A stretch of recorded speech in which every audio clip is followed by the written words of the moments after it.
కాళేశ్వరం కేసులో కేసీఆర్ ను ఎందుకు అరెస్ట్ చేస్తలే, సిబిఐకి అప్పగిస్తే 48 గంటల్లో అరెస్టు చేస్తామన్న కిషన్ రెడ్డి బండి సమాధానం చెప్పాలి సీఎం రేవంత్.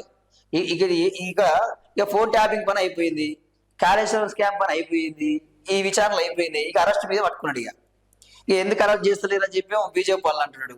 కిషన్ రెడ్డి ఏమంటున్నాడు, నీకు దమ్ముడి నువ్వు అరెస్ట్ చేయి, కేంద్రం అడ్డు రాకుండా నేను చూసుకుంటా అని చెప్పి కిషన్ రెడ్డి చెప్తా ఉన్నారు.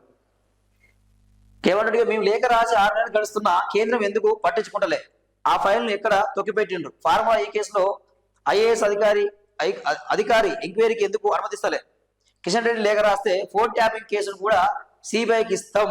చూడండి, ఇక కిషన్ రెడ్డి లేఖ రాస్తారు అటుగా ఫోన్ ట్యాపింగ్ కేసు కూడా కేంద్రానికి ఇస్తాం అంటాడు. ఇక కాళేశ్వరం ఇచ్చిండు, అడిగి ఏంది రేవంత్ రెడ్డి చేతులు ఎత్తేసిండు. ఇక నాతో కాదు భయ్, నేను విచారణ చేసి అయిపోయింది కానీ నేను అరెస్ట్ చేయలేను, నాతో కాదు, నేను మీకు అప్పచెప్తా, ఇక మీరేమన్నా అరెస్ట్ చేసి అరెస్ట్ చేసుకొని ఇంకేదైనా చేసుకోవాలని చెప్పి చేతులు ఎత్తేసి అనేది స్పష్టంగా అనిపిస్తుంది. ఇక విద్యుత్ కొనుగోళ్లు కొడంగల్లో బీజేపీ నేత సూసైడ్ కేసును అప్పచెప్తాం. నాకు అర్థం కాదు, ఇవన్నీ అప్పచెప్పుడు ఏందా నువ్వు, ఇక రాజీనామా చేసి అప్పట నీ ప్రభుత్వం బీజేపీ అప్పచెప్పు. తెలంగాణలో ఏం చేయాలంటే ఇక నిశ్చిత కాదు కదా పరిపాలించడం, అన్ని ఆడకే అప్పచెప్తాంటున్నావు కదా, ఇక నువ్వు నీ పరిపాలన కూడా ఆడకే అప్పచెప్పు. ఇక ముఖ్యమంత్రి సీట్ కూడా బీజేపీలకి, మరి వాళ్ళే చేస్తారు, ఇక వాళ్ళే విచారణ జరిపించుకుంటారు, వాళ్ళే అరెస్ట్ చేసుకుంటారు, వాళ్ళే రాష్ట్రాన్ని పరిపాలిస్తారు. ఇక నువ్వెందుకున్నావు? ఇక ఏమంటుంది, ఇక కూలిన కాళేశ్వరాన్ని బీఆర్ఎస్ నేతలు నా ఖాతాలో వేయాలనుకుంటున్నారు, నేను ఎవరితో పోల్చుకోను, కేసీఆర్ మోదీలాగా వివరించాను, సామాన్యుని నిపుణుల సలహా ప్రకారమే ముందుకెళ్తున్నా, సింగరేణి టెండర్ల ప్రక్రియలో ఎలాంటి అవకతవకలు జరగలే, 2018లో తెచ్చిన నిబంధనల మేరకే టెండర్లు ఈ అంశంపై అసెంబ్లీలో చర్చిస్తామని వెల్లడి.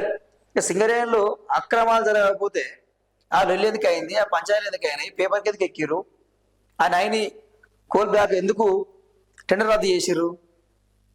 మీ మంత్రి కోమటిరెడ్డి వెంకటరెడ్డి స్పష్టంగా ఒక ఇంటర్వ్యూలో చెప్పిండు, నిజమే నా వల్లనే ఇంకా ప్రభుత్వానికి డబ్బు మిగిలినాయి, అవకతవకలు జరిగింది వాస్తవం అని చెప్పిండు. మరి దానికి సమాధానం చెప్పు, ఆ మనకు సమాధానం చెప్పాలి రేవంత్ రెడ్డి. నువ్వు ఏమంటుండే, ఇక ప్రజల నాడి పట్టుకున్నాడు అడిగా, ఏం పట్టుకున్నావు, నీ మొగం పట్టుకున్నావు, ఏం ప్రజల నాడి పట్టుకున్నావు, నువ్వు ఇచ్చిన 6 గ్యారెంటీల కథ ఏంది, ఏం చేసినావు, ఏమైనా మార్పు చూపించినావా?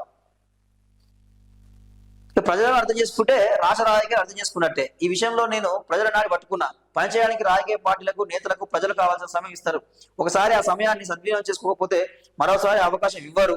మున్సిపల్ ఎన్నికల్లో కాంగ్రెస్ విజయ దుందుబి భోగించబోతున్నది, మెజార్టీ స్థానాలు మావే, వచ్చే అసెంబ్లీ ఎన్నికల్లోనూ ఈ మున్సిపల్ ఫలితాలు రిపీట్ అవుతాయి. సీఎం రేవంత్ రెడ్డి.